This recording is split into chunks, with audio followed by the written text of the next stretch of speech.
Hari ini topik yang saya angkat tentang ketulusan. Judulnya berkat orang yang tulus.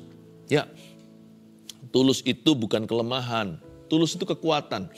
Berkat orang yang tulus itu apa? Yang pasti orang tulus itu dibela sama Yesus.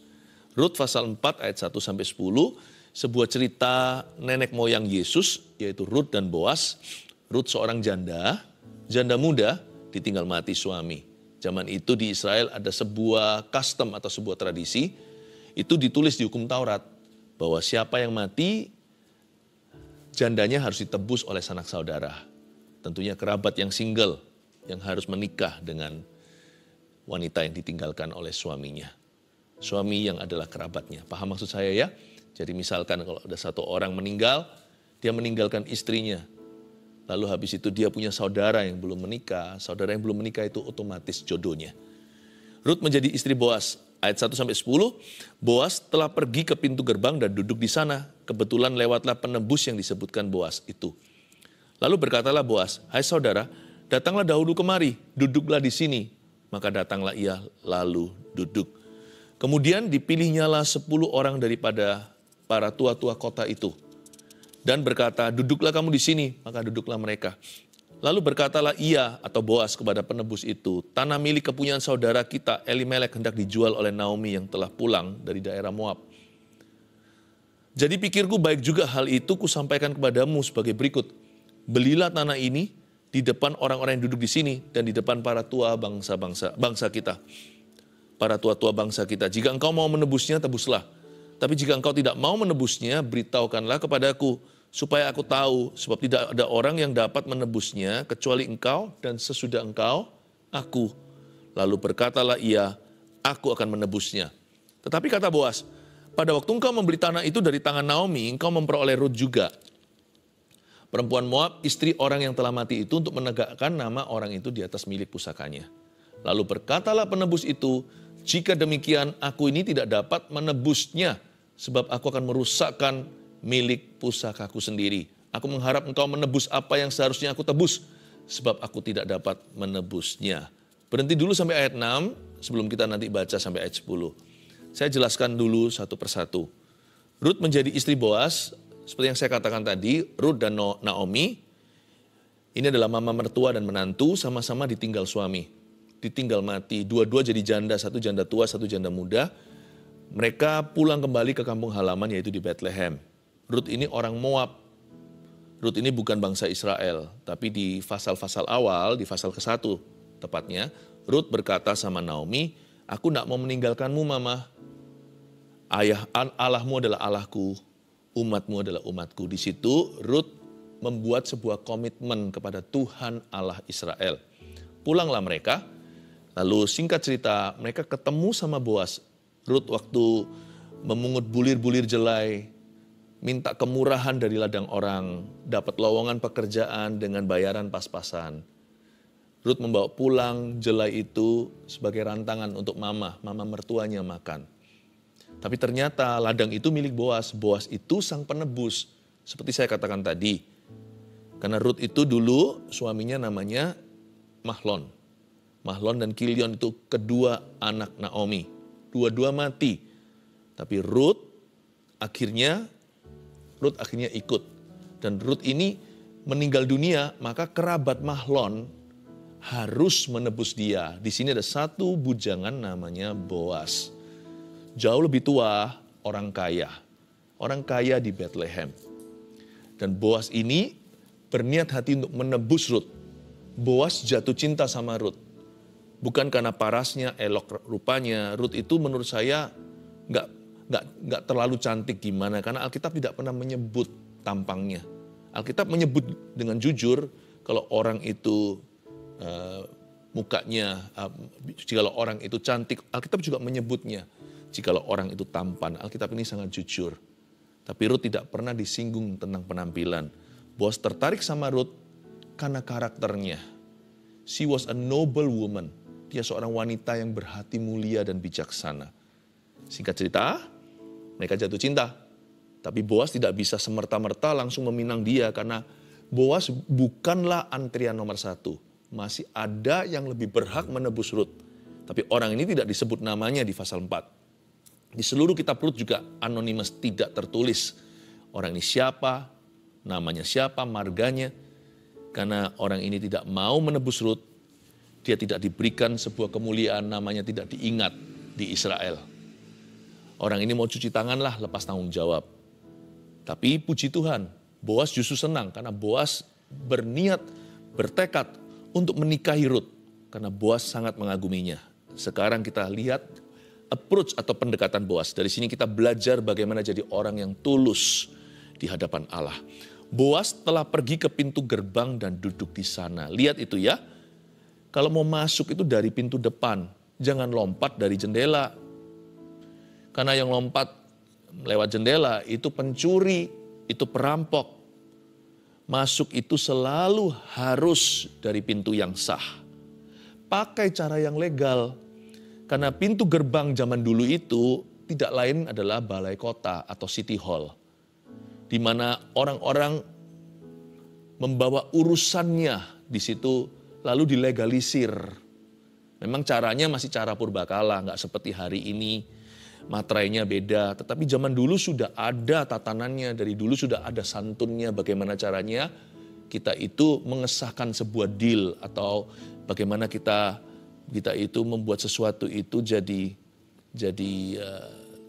sah, jadi legal ya. Boas telah pergi ke pintu gerbang. Kebetulan lewatlah penebus yang disebut Boas itu, lalu berkatalah Boas, "Hai saudara, datanglah dahulu kemari. Duduklah di sini." Maka datanglah ia, lalu duduk. Lihat itu ya, orang kalau niat baik itu pasti terang-terangan. Tidak mungkin dia bergerilya di dalam kegelapan. Dia pasti bawa segala sesuatu dalam terang. Tidak main curi-curi, tidak menusuk dari belakang, tidak pakai cara ular. Boas pergi ke pintu gerbang, langsung bawa perkaranya ke balai kota di hadapan para tua-tua. Luar biasa, tulus itu jujur. Tulus itu fair. Tulus itu adil. Jangan kita ngaku tulus kalau belum apa-apa sudah menempuh jalan pinggiran. Belum apa-apa sudah ada agenda rahasia. Tulus itu apa adanya. Tapi apakah tulus itu kebodohan? Wah, Pastor Philip kalau tulus ya saya terus dibodohin orang, ditipu, dibully. Enggak loh. Kita lihat dulu ayat 2 ya. Kemudian dipilihnya lah oleh Boas 10 orang dari para tua-tua kota itu. Dan berkata, duduklah kamu di sini, maka duduklah mereka. Boas yang pilih. Tulus itu enggak sama dengan naif atau innocent. Boas di sini mempersiapkan legalitasnya. Dia pilih notaris dan harus ada notulennya di depan para notaris yang sah. Boas tidak gampang dibohongin. Dan dia tidak ada niat untuk membohongi siapa-siapa. Makanya itu Boas di sini mempersiapkan semua papernya. Semua sertifikat, semua surat-surat. Dipilihnya 10 orang dari para tua-tua kota itu. Due diligence. Atau apa yang merupakan PR kita. Apa yang harus kita siapkan ya kita siapkan. Orang tulus itu gak mudah ditipu. Kalau dia terus terang, dia juga berharap orang lain terus terang juga. Orang tulus itu gak gampang diajak kong kali kong begitu. Atau diajak untuk berbisik-bisik. Jangan jadi orang tulus yang dibodohi. Itu bukan orang tulus, itu orang bodoh. Menurut saya dari Alkitab yang saya baca, waktu saya pelajari tentang Boas, orang ini tulus nenek moyang Yesus, tapi orang ini pintar. Dia juga cerdik. Dia pastikan semua yang dia lakukan ini ada landasannya, ada dasarnya. Dia panggil 10 orang dari para tua-tua kota, pasti yang terbaik notaris waktu itu. Dia siapkan semua di depan. Ada saksinya, ada tanda tangan, ada meterainya. Lalu berkatalah ia kepada penebus itu, ayat 3. Tanah milik kepunyaan saudara kita Elimelek hendak dijual oleh Naomi yang telah pulang dari daerah Moab. Naomi dan mendiang suami dulu itu asal Bethlehem. 10 tahun lalu mereka itu pindah ke Moab gara-gara kelaparan. Waktu ada satu musibah melanda negeri mereka dan kota kesayangan, mereka memilih untuk lari. Mereka lari dari rencana Allah. Jangan membuat keputusan berdasarkan ketakutan. Jangan lihat keadaan, tapi tanya Tuhan. Buat keputusan apapun itu harus berlandaskan iman dan janji Allah. Tapi singkat cerita, Elimelek mati, Naomi jadi janda. Lalu habis itu dengan Ruth, dia pulang ke kampung halaman. Dan waktu dia pulang itu, Naomi hendak menjual tanahnya. Karena sebagai janda dia tidak punya kuasa apa-apa. Dan dia butuh sangat-sangat desperate sekali. Dia sangat-sangat putus asa membutuhkan penghidupan sehari-hari. Bagi Naomi, yang penting sekarang adalah survival atau bertahan. Makanya itu dia mau jual. Di Israel, semua surat-surat itu adalah milik setiap klan atau setiap keluarga. Jadi kalau ada jual beli itu hanyalah suratnya itu hanyalah HGB, hak guna bangunan. Tidak ada surat hak milik. Jadi misalnya kalau ada keluarga A jatuh miskin, saya beli karena saya mampu.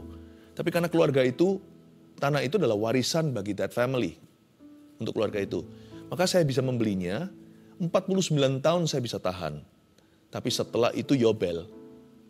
Ya, Jubilee year, tahun Yobel itu, tahun 50 harus kembali lagi kepada pemiliknya yang sah. Saya hanya bisa menggunakan itu maksimal 49. Tahun ke-50 harus balik ke family itu. Nah, waktu itu Naomi hendak menjual tanahnya.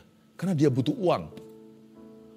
10 tahun lalu mereka orang kaya lama. Waktu mereka pulang ke Bethlehem, mereka orang miskin baru. Zaman dulu, wanita itu tidak punya emansipasi. Jadi zaman sekarang itu jauh lebih. Zaman sekarang enak. Tapi waktu itu di saat Ruth dan Naomi hidup, janda otomatis tidak punya hak apa-apa. Makanya mereka perlu menyambung kehidupan. Jadi tanah ini mau dijual nih ceritanya. Ayat 4. Kalau kita jadi Boas pasti kita serobot. Tapi Boas itu tulus dia. Jadi pikirku, dia ngomong gini sama sang penebus satunya yang no name ini. Baik juga hal itu kusampaikan kepadamu. Sebagai berikut, belilah tanah itu di depan orang-orang yang duduk di sini. Dan di depan para tua-tua bangsa kita. Lebih baik kamu membelinya gitu maksudnya. Daripada nanti tanah itu jatuh ke keluarga lain, lalu gak bisa lagi diklaim 49 tahun kemudian. Mendingan dia jatuh, tetap aja dibeli oleh seseorang yang berhak menebusnya. Supaya tanah ini gak hilang. Dia gak hilang, tetap pada Naomi, tetap pada Ruth. Mau gak kamu beli tanah ini? Jika engkau mau menebusnya, tebuslah. Karena kamu penebus yang sah. Tetapi jika engkau tidak mau menebusnya, beritahukanlah kepadaku supaya aku tahu, sebab tidak ada orang yang dapat menebusnya kecuali engkau. Misalkan Boas ini second cousin. Ya, kalau dihitung dari kerabat itu mungkin dia masih sepupu. Tapi yang ini sepupu kedua. Jadi sepupunya sepupu itu kan sepupu kedua. Oh iya, dia adalah saudara sepupunya saudara sepupuku. Mana lebih dekat dengan saudara sepupu langsung? Nah, penebus ini saudara sepupu langsung. Sedangkan Boas masih sepupunya sepupu. Makanya Boas berkata, jadi pikirku lebih baik aku sampaikan kepadamu. Boas itu tahu diri. Ini kalau bukan karena dia tulus, dia pasti udah sikat. Apalagi udah jatuh cinta. Apalagi dia sudah senang sama Ruth. Apalagi di sini ada tanah murah-murah dijual, ya kan? Wah, zaman sekarang bisa aja sengketa. Bisa aja direkayasa.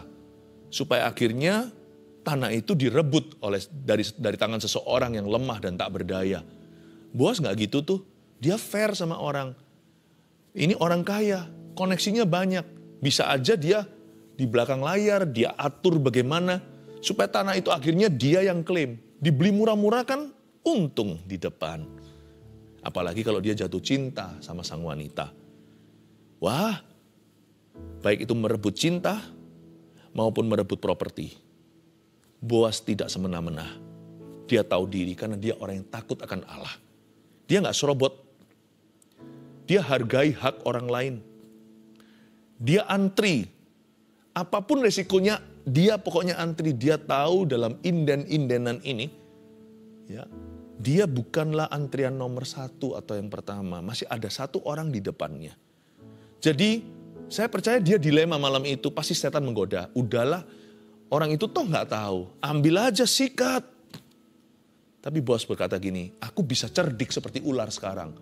Tapi kalau aku nggak tulus dulu, berarti aku tidak benar di hadapan Tuhan. Cerdik itu tidak dipakai untuk meniadakan ketulusan. Cerdik itu dipakai untuk menegakkan ketulusan. Orang tulus tidak harus kalah. Tapi sebelum cerdik, tulus dulu di hadapan Yesus. Jadi pikirku, luar biasa ayat 4. Baik juga hal itu kusampaikan kepadamu. Pasti dia mikir semalam. Pasti setan lewat berkata, udahlah ambil aja Rut. Gak usah permisi dulu sama yang lebih berhak, yang langsung sepupu. Ambil aja, sekalian tanahnya, murah-murah itu. Kalau itu menjadi hak milikmu kan luar biasa. Mau dikontrakkan kek atau mau dijual lagi lain kali. Biar nanti keluarga lain bisa guna bangunan, terserah. Atau mau kongsian atau mau kerjasama dengan orang. Kamu bisa kelola tuh properti. Saya yakin Boas ini, nenek moyangnya Tuhan Yesus, berkata pada setan malam itu, enyah kau. Tidak baik mencobai Tuhan. Tidak baik. Jadi pikirku baik juga hal itu kusampaikan kepadamu. Tapi saya yakin Boasnya deg-degan. Pasti dia tegang. Gimana kalau sang penebus ternyata punya uang. Dibeli tuh tanah murah-murah. Waduh, tahu gitu saya serobot ya. Enggak boleh halalkan segala cara. Meskipun Boas tahu resikonya tinggi.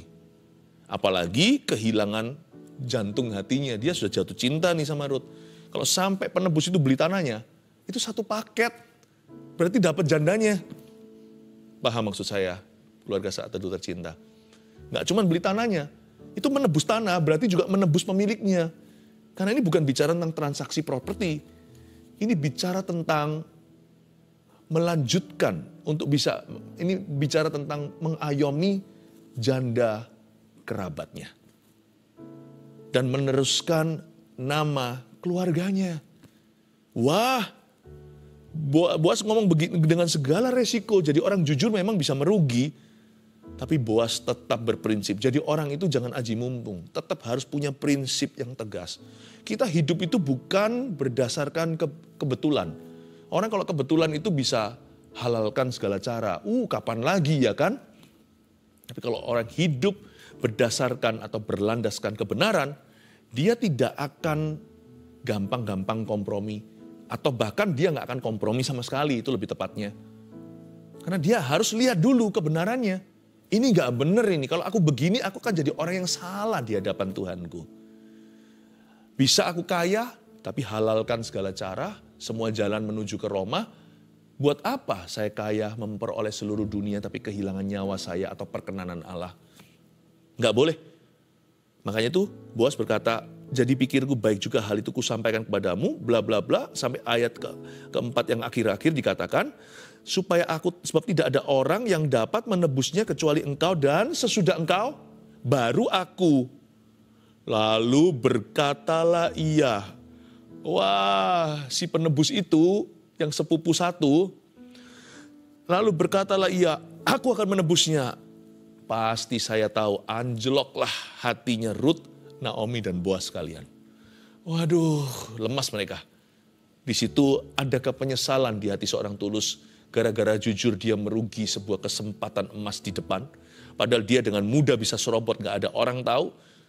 Boas yang hubungi orang ini. Orang ini toh juga tidak ada koneksi dengan Rut. Cuek, acuh tak acuh. Tapi Boas waktu antri dia berdoa, Tuhan izinkan sekalipun orang itu lebih berhak, aku lebih mau Tuhan. Aku mau Rut. Bukan tanahnya. Boas ini sudah juragan tanah. Pikirannya bukan ke harta. Dia cinta dengan seorang wanita yang hari ini available to marry. Hari ini sah di hadapan Tuhan, seseorang bisa menikah dengannya.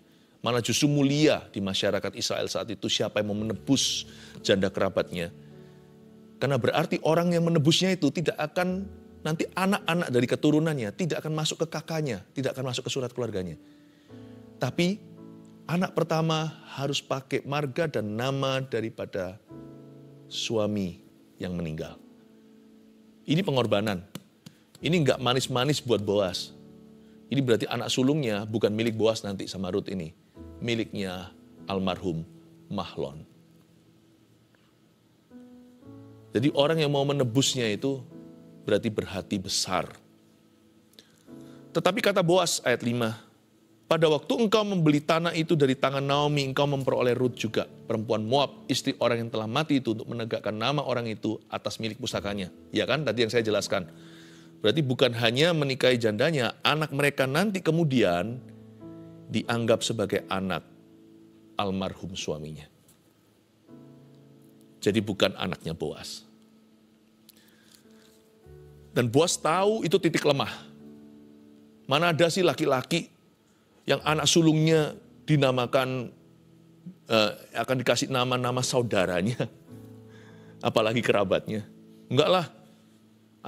Kalau setiap laki-laki pasti mau anak sulungnya itulah permulaan kegagahan perkasaanku dalam hidup ini. Inilah keturunanku, kita ingin banggakan. Wah, mirip siapa? Mirip siapa? Mirip papa. Misalnya kalau anak pertamanya, anak sulungnya adalah seorang putra. Apalagi perempuan pun juga sama. Wah, akan dimanja. Boas tahu titik lemah itu. Makanya Boas ini bukan hanya tulus, tapi dia juga pintar. Tulus dulu seperti merpati, baru cerdik seperti ular. Boas tahu kalau pria ini nggak cinta sama Rut, nggak akan mau. Makanya itu pertama-tama Boas lindungi Rut dulu yang ditawarkan tanah. Dia lihat dulu, siapa tahu di titik ini sudah menolak. Kalau gitu aman ya kan? Dia bilang, nggak mau ah, aku sudah, atau nggak punya uang mungkin. Nggak punya dana. Beres sudah, oke, kalau gitu aku aja. Pertama-tama ditawarkan tanahnya, supaya perasaan perempuan jangan terluka. Bayangin kalau ditolak. Tapi waktu ini udah gak mempan, dia berkata, aku akan menebusnya. Wah, Boas tetap tidak menyerah. Boas berkata, kalau gitu gini ya, kamu perlu tahu ya bro, gitu ya kira-kira bahasanya. Waktu kamu beli tanah ini ada satu janda, ada dua malahan. Naomi sebenarnya yang berhak, tapi Naomi udah tua, gak akan menikah lagi. Tapi janda keduanya, yaitu Rut, harus dipinang sekaligus atau sekalian sebagai istri. Kita boleh berkata aneh itu kebudayaannya, tapi memang setiap negara ada kebudayaan. Apalagi ini di zaman-zaman dulu. Itu tradisi yang memang menjadi kenyataan. Jadi Boas di sini berkata, strategi pertama ditawarkan tanah, strategi kedua dia jujur beritahu, tapi cerdik dalam penekanannya. Dia berkata, gini ya, sekalian istrinya ya, berarti kamu harus pinang. Dan nanti anak kalian berikutnya dari pernikahan ini tidak menjadi anakmu, tapi menjadi anak almarhum Mahlon. Wah, mundurlah langsung orang itu. Karena Boas tahu, kalau nggak cinta nggak akan mau. Dia tahulah kebanggaan laki-laki pada anak sulungnya.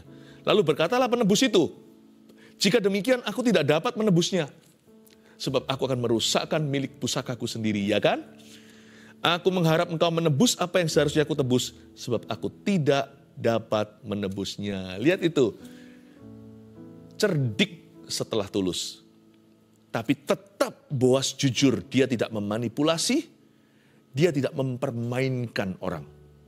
Boas ngomong apa adanya, dia jujur, tapi lihat smart penekanannya.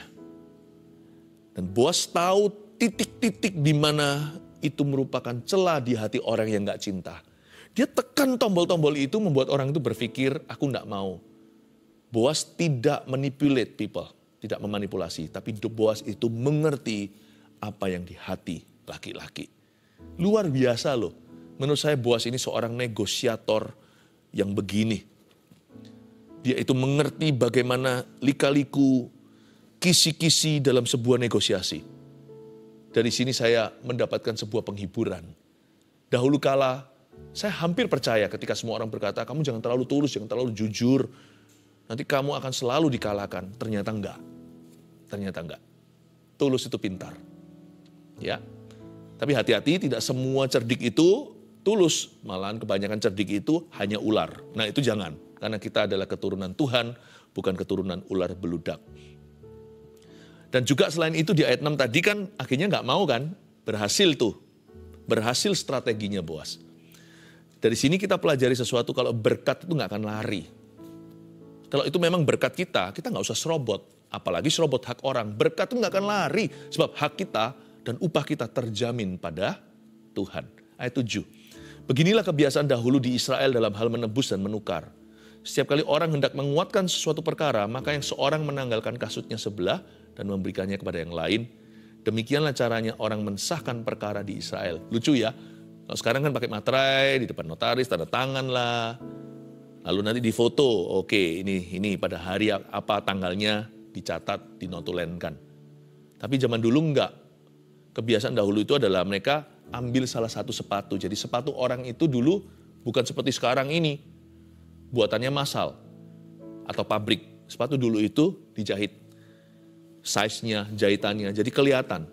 Seperti kalung yang dipecah jadi dua, satu dipegangkan seseorang, nanti kalau ketemu retakannya bisa klop. Sepatu juga sama, sepatu dikasih, jadi itu disimpan, suatu hari tidak ada gugatan. Apa-apa, no ini loh sepatunya orang ini. Sepatunya orang ini, berarti orang ini sudah menyerahkannya, bahwa orang ini sudah menyetujui. Memang lucu, tapi itulah kenyataannya dahulu. Begini kebiasaan dahulu di Israel. Tapi ada sesuatu yang tidak ditulis di ayat 7. Kalau kita baca di hukum Taurat, bukan hanya itu. Kalau yang menebus nggak mau, ini bukan hanya notarisan. Kalau yang menebus tidak mau, padahal itu tanggung jawabnya dia. Supaya apa? Supaya yang mati itu kerabatnya tidak akan sampai tidak punya keturunan. Supaya namanya itu dipelihara. Supaya sampai seterusnya masih ada marganya. Tapi orang yang menolak biasanya dihina. Gak hanya sepatunya diambil, tapi orang itu juga harus diludahi oleh perempuan. Perempuan yang dia tolak untuk menebusnya. Harus begitu. Tetapi ini gak terjadi di kasus Boas. Ayat 8, lalu penebus itu berkata kepada Boas, engkau saja yang membelinya dan ditanggalkannya lah kasutnya. Kalau hukum Taurat, orang itu harus diludahi juga. Ya ini adalah customnya Timur Tengah. Tapi ini gak terjadi, kenapa? Karena Boas itu gak gitu. Orang tulus itu baik hati, catat ini. Orang tulus itu minimalis kalau soal menuntut dan membalas. Pintarnya bukan dipakai untuk menjatuhkan. Pandainya dipakai untuk memelihara. Kalau bicara soal apa yang fair untuk dirinya, ya sudahlah. Asal Tuhan sudah beserta sama dia itu, dia gak akan menuntut apa-apa. Tanpa harus meludahi dalam kasus Boas. Kemudian berkatalah Boas kepada para tua-tua dan kepada semua orang di situ, ayat 9, kamulah pada hari ini menjadi saksi bahwa segala milik Elimelek dan segala milik Kilion dan Mahlon aku beli dari tangan Naomi. Juga Ruth, perempuan Moab itu, istri Mahlon, aku peroleh menjadi istriku. Wow, haleluya. Untuk menegakkan nama orang yang telah mati itu di atas milik pusakanya. Supaya Mahlon tetap punya, namanya itu masih ada di dunia. Demikianlah nama orang itu tidak akan lenyap dari antara saudara-saudaranya dan dari antara warga kota. Kamulah pada hari ini menjadi saksi. Tapi disinilah plot twistnya. Kalau kita lihat sinetron itu, kalau sutradaranya pintar ya, bisa saja endingnya nggak terduga loh. Kita nggak prediksi bakalan begitu. Yang kita kira orang baik ternyata itu adalah musuh. Ternyata yang kita orang jahat ternyata dia berubah. Plot twist ya. Plot twistnya di sini. Ruth mungkin bukanlah menantu tua, menantu pertama. Ruth jelas-jelas menantu kedua. Di pasal pertama dikatakan, Naomi punya dua menantu. Yang pertama namanya Orpah. Orpah itu meninggalkan dia tengah jalan, bye-bye mama. Tetapi Ruth itu yang ikut sama Naomi tanpa tahu masa depannya.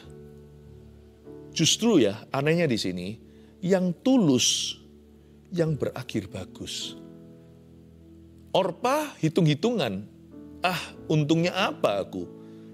Tapi Ruth gak peduli untungnya apa, dia buat komitmen sama Yesus di perjanjian lama. Malah justru yang berakhir menikahi orang terkaya di Bethlehem. Orpah masih mungkin mengembara, bahkan merana. Sebagai seorang janda gak gampang lah, siapa mau tebus dia. Ini hukum Taurat Israel, Moab ada apa? Yang hidupnya enak siapa akhirnya? Ini yang gak mikirkan keuntungan. Gak bisa ketulusan itu. Ketulusan itu gak bisa berfungsi di hati yang mikirkan keuntungan.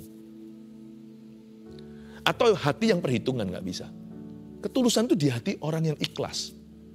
Dan waktu Ruth tulus, dia justru yang berakhir lebih bagus.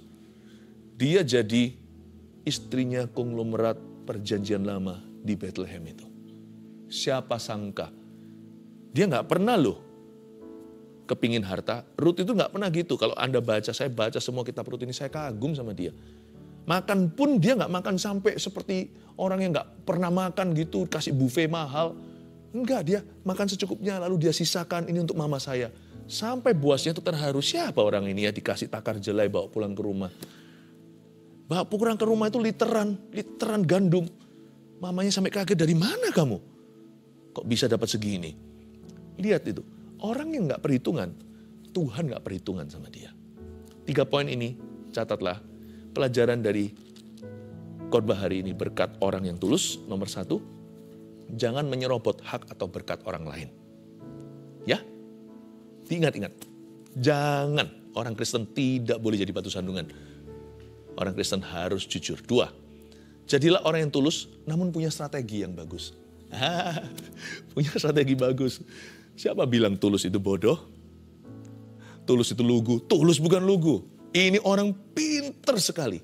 Tapi berpendirian dan berprinsip kebenaran. Wow, saya berdoa semua keluarga saat itu tulus seperti merpati. Lalu cerdik seperti ular juga. 3, orang yang tulus kepada Tuhan tidak akan dirugikan. Katakan amin. Puji Tuhan. Mari kita menghampiri tahta Tuhan sekali lagi. Dengan tulus hati kita minta Tuhan Yesus untuk memimpin hidup kita dan beri kita kejujuran.